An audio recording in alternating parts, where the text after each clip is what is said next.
उत्तराखंड में black fungus के बढ़ते मामलों को देखते हुए सरकार ने इसे महामारी घोषित कर दिया है। प्रदेश सरकार की तरफ से इसके आदेश जारी कर दिए गए हैं। स्वास्थ्य सचिव पंकज कुमार की तरफ से आदेश जारी हुआ है। दरअसल उत्तराखंड में ब्लैक फंगस के केस लगातार सामने आ रहे हैं और मामले बढ़ रहे हैं, मगर प्रदेश में ब्लैक फंगस के इंजेक्शन की कमी है।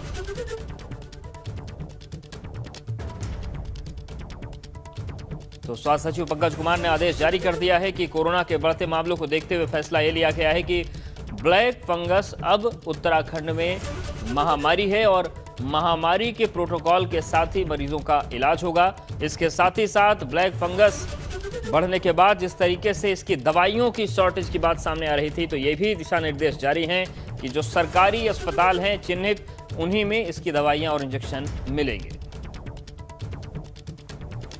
तो प्रदेश के कई जिलों में ब्लैक फंगस के मामले सामने आए हैं और इसी को देखते हुए अब प्रदेश सरकार ने ब्लैक फंगस को उत्तराखंड में महामारी घोषित कर दिया है।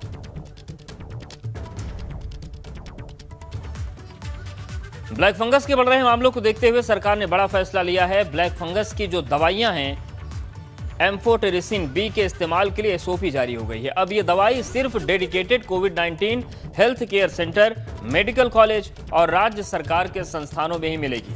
ये दवाई प्राइवेट अस्पताल में किसी व्यक्ति विशेष के लिए प्रिस्क्रिप्शन के लिए उपलब्ध नहीं होगी। अगर कोई डॉक्टर इसे प्रिस्क्राइब करता है तो उसके लिए उसे अथॉरिटी फॉर्मेट साइन करके देना होगा, यानी कि दवाइयां मेडिकल स्टोर के बजाय कोविड-19 सेंटर, डेडिकेटेड अस्पताल या फिर सरकारी संस्थानों में ही मिलेगी।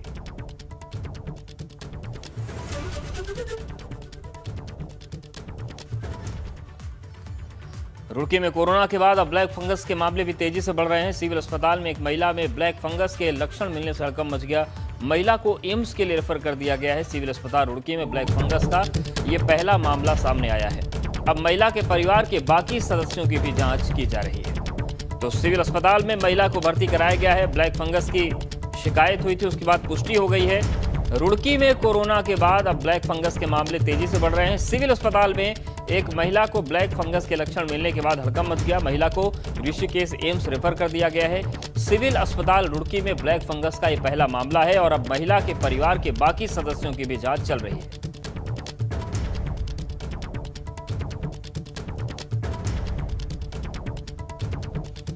तो रुड़की में पहला मामला सामने आया है। हालांकि फौरन बिना देरी किए महिला को ऋषिकेश एम्स रेफर किया गया है और अब महिला के जो परिजन हैं उनकी भी जांच की जा रही कि कहीं उनमें तो संक्रमण नहीं है।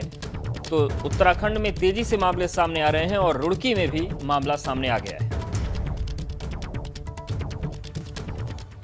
उत्तराखंड में ब्लैक फंगस के मामले तेजी से बढ़ रहे हैं। कई अस्पतालों में ब्लैक फंगस के मरीज भर्ती हैं। मरीजों के परिजन ब्लैक फंगस के इंजेक्शन के लिए सीएमओ कार्यालय के चक्कर काट रहे हैं, लेकिन इंजेक्शन उपलब्ध न होने के चलते लोग परेशान हैं।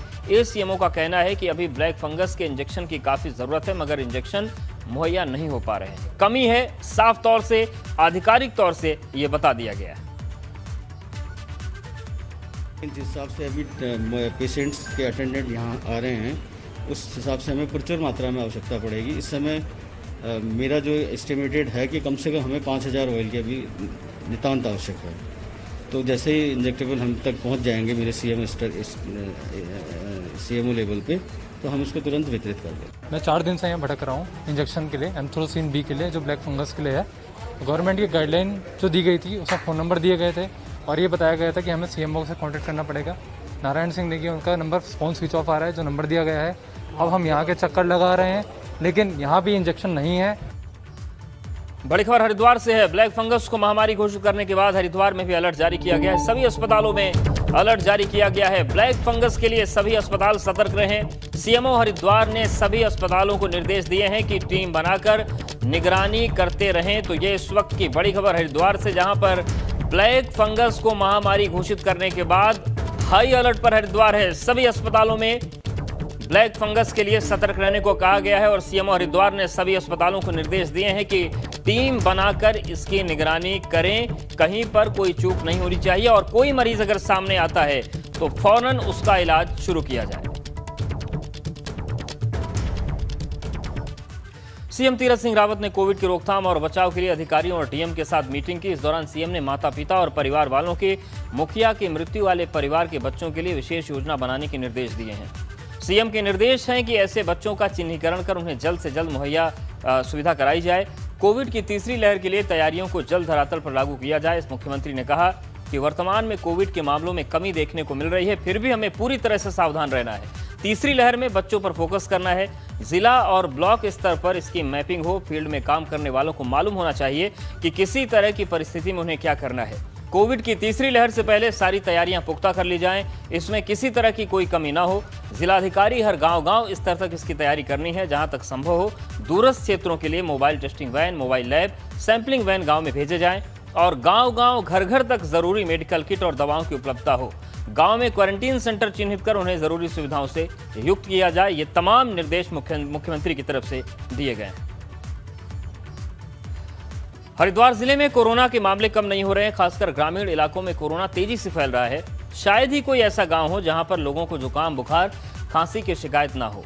अभी तक तो सिर्फ गिनती के लोगों ने ही टेस्टिंग कराई है। अगर टेस्टिंग बढ़ती है तो आशंका इस बात की है कि कोरोना के आंकड़े बहुत ज्यादा होंगे। हालांकि मंत्री दावा कर रहे हैं कि सरकार की तरफ से कोरोना की रोकथाम के लिए हर कोशिश की जा रही है। इस समय हर गांव के अंदर टेस्टिंग भी तेजी कर दी गई है और जो लोग पॉजिटिव निकलते हैं उनको घर में आइसोलेट करके उनको वहाँ पर पूरा पैकिंग दिया जाता है सरकार की तरफ से।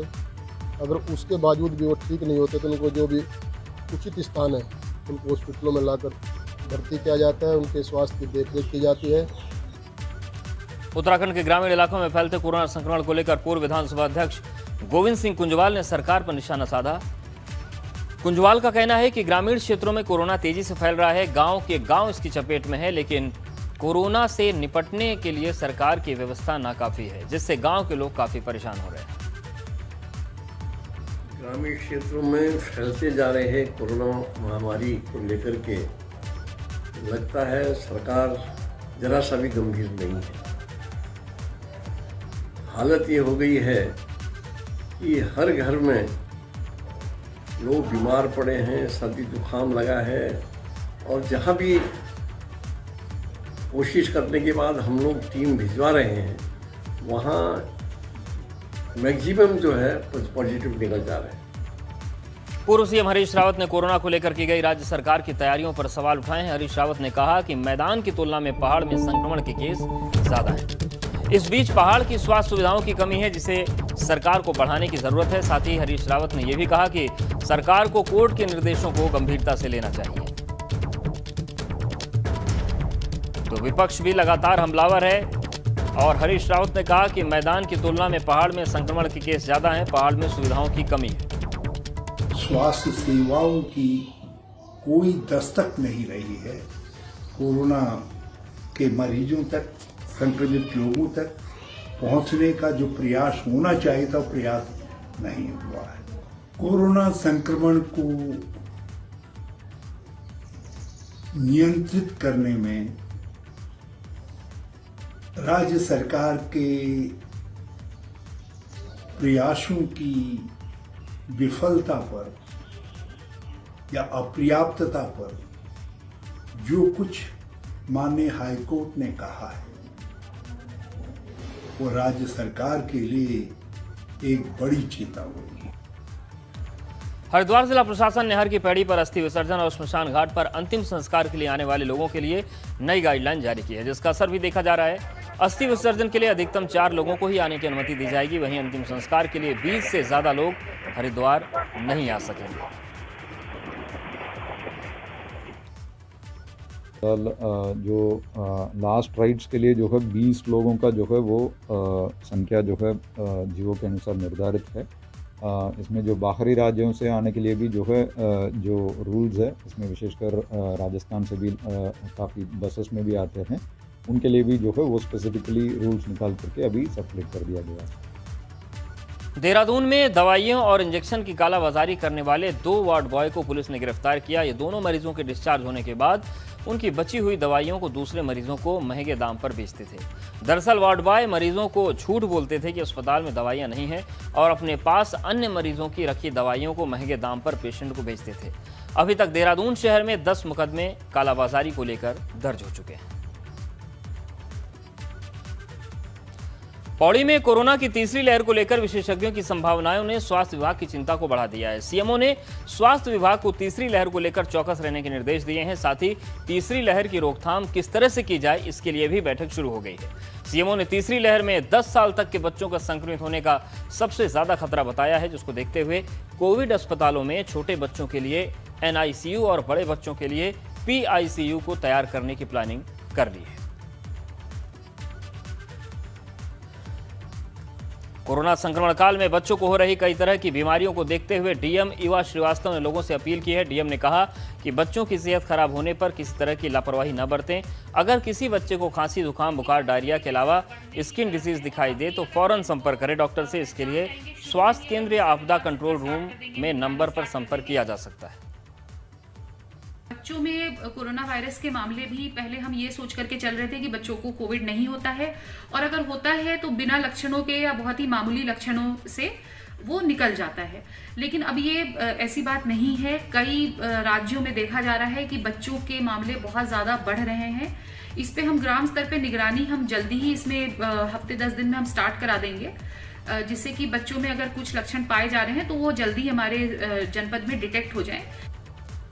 अल्मोड़ा में कोविड कर्फ्यू के गाइडलाइंस का सख्ती से पालन कराने के लिए एसएसपी पंकज भट्ट खुद एक्शन मोड में आ गए हैं। इसको लेकर जिलों में कोविड नियमों का उल्लंघन करने पर पुलिस अधिकारियों को सख्ती के निर्देश दिए गए हैं। वहीं ग्रामीण इलाकों में पुलिस ने लोगों से सोशल डिस्टेंसिंग का पालन करने के निर्देश दिए।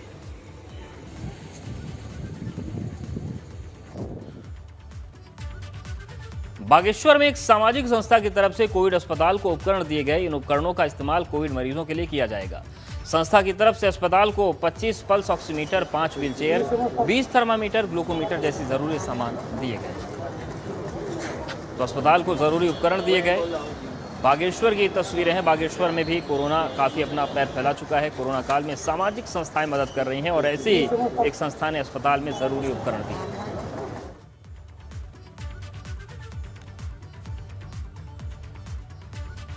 महामारी के बाद अब चलिए बदलते मौसम की बात करते हैं। कर्णप्रयाग के बद्रीनाथ राष्ट्रीय राजमार्ग लंगासू में पहाड़ी से बोल्डर आने पर सड़क धंस गई। मार्ग के धंस जाने से वाहनों की आवाजाही बाधित है।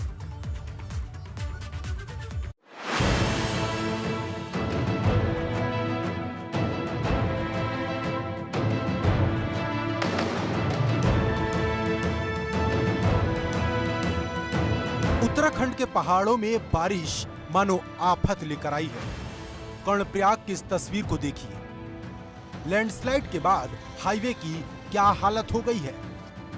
लंगासू के पास पहाड़ी से एक बड़ा बोल्डर आकर हाईवे पर गिर गया, जिससे रोड बीच में ही धंस गई। बोल्डर कितना ताकतवर था, उसका अंदाजा रोड की इस हालत को देखकर आसानी से लगाया जा सकता है।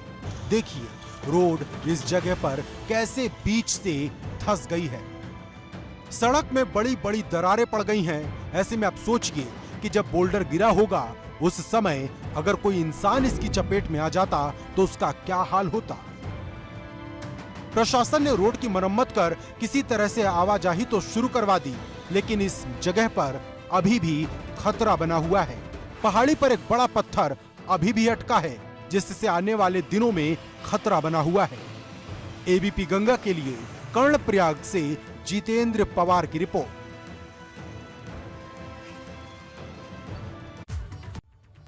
उत्तराखंड में पिछले कुछ दिनों के भीतर ही काफी बारिश हुई, काफी नुकसान हुआ। कहीं सड़क धंस गई तो कहीं मकानों पर मलबा गिरने से जनहानि हुई है।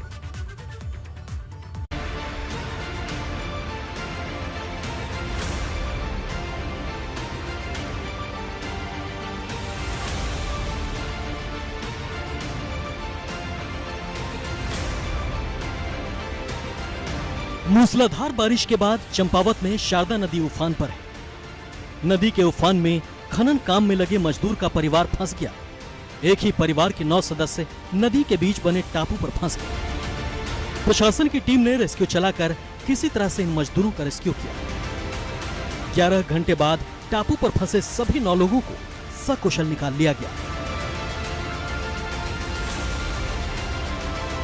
बारिश की वजह से लक्सर में नीलधारा गंगा का जलस्तर बढ़ जाने से नदी के किनारे बसे लोगों की परेशानी बढ़ गई। नदी का जलस्तर बढ़ने से करीब 60 लोग फंस गए। प्रशासन, जल पुलिस और एनडीआरएफ ने बोट की मदद से इन लोगों को रेस्क्यू किया। प्रशासन का कहना है कि लोगों को जलस्तर बढ़ने की जानकारी पहले ही दी गई थी, मगर लोग फिर भी अलर्ट नहीं हुए। उधर बागेश्वर में भी बारिश मुसीबत बनकर बरसी है। गुनाकोट में एक मकान के ऊपर पेड़ गिर गया, जिससे मकान में रह रहे 9 लोग घायल हो गए, जबकि 2 लोगों की अस्पताल में इलाज के दौरान मौत हो गई। उधर केदारनाथ हाईवे पर रुद्रप्रयाग के पास भारी मलबा आ गया, जिस वजह से हाईवे कई जगह पर बाधित है। उधर भूस्खलन के कारण हाईवे के फाटा के पास सरकारी भवन का हिस्सा धंस गया। अभी एक दिन पहले ही एक वाहन मंदाकिनी नदी के उफान में फंस गया था। गनीमत रही कि चालक की जान बच गई। बारिश उत्तरकाशी में भी मुसीबत बनकर बरसी है। बारिश की वजह से गंगोत्री नेशनल हाईवे पर बड़ेथी गांव के नीचे बड़ी दरार आ गई, जिससे कई घरों पर खतरा मंडरा रहा है। पिथौरागढ़ में भी बारिश मुसीबत बनकर बरसी है। रामगंगा नदी उफान पर है। बारिश की वजह से आवाजाही के लिए बना लकड़ी का पुल बह गया। नदी पर बना झूला पुल 2008 की आपदा में बह गया था। तब से ग्रामीण आवाजाही के लिए लकड़ी के पुल का इस्तेमाल करते थे। एबीपी गंगा के लिए पिथौरागढ़ से योगेश, बागेश्वर से हिमांशु, रुद्रप्रयाग से रोहित, लक्सर से श्याम, उत्तरकाशी से दिग्बीर के साथ चंपावत से अनुज की रिपोर्ट। रुड़की में युवक की फायरिंग करते हुए वीडियो सोशल मीडिया पर वायरल हो रहा है। बताया जा रहा है कि आपसी रंजिश लेन देन को लेकर फायरिंग हुई। पुलिस ने एक पक्ष की तहरीर के आधार पर मुकदमा दर्ज किया है और जांच शुरू कर दी।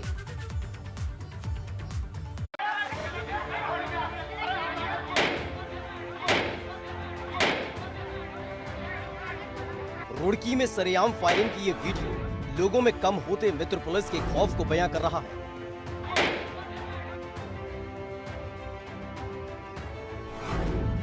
चेहरे को सफेद कपड़े से ढके ये युवक देखिए कैसे बेखौफ होकर भीड़ के बीच तमंचे से हवा में फायरिंग कर रहा है। इसके तेवरों से साफ है कि इस युवक के दिल में खाकी का खौफ जरा भी नहीं है, इसलिए तो ये खुलेआम इस तरह से फायरिंग कर रहा है। पहले ये फायर करता है, इसके बाद ये कुछ आगे बढ़कर हवा में एक और फायर कर देता है। पुलिस ने वायरल वीडियो पर संज्ञान लेकर कार्रवाई शुरू कर दी है। लेन देन का प्रकरण है, जिसमें लेकर एक वीडियो जो वायरल हुआ है उसमें एक पक्ष द्वारा तहरीर दी गई, जिसमें अभियोग पंजीकृत कराया गया, उसमें विवेचना की जा रही है, कार्रवाई की। बताया जा रहा है कि दोनों पक्षों के बीच आपसी रंजिश चली आ रही थी। इसी रंजिश में ये युवक फायरिंग कर रहा है। इसकी फायरिंग से गांव में दहशत फैल गई। एबीपी गंगा की रुड़की से विनीत त्यागी की रिपोर्ट। भगवान मदमहेश्वर की डोली ओंकारेश्वर मंदिर से रवाना हो गई। डोली में कोविड की वजह से 20 लोग ही शामिल हुए। 24 मई को मदमहेश्वर के कपाट खुलेंगे। उससे पहले भगवान मदमहेश्वर की डोली अपने अलग अलग पड़ावों से होकर गुजरेगी। डोली के साथ प्रशासन की ओर से नियुक्त देवस्थानम बोर्ड हक हकूकधारी सहित सिर्फ 20 लोग शामिल होंगे।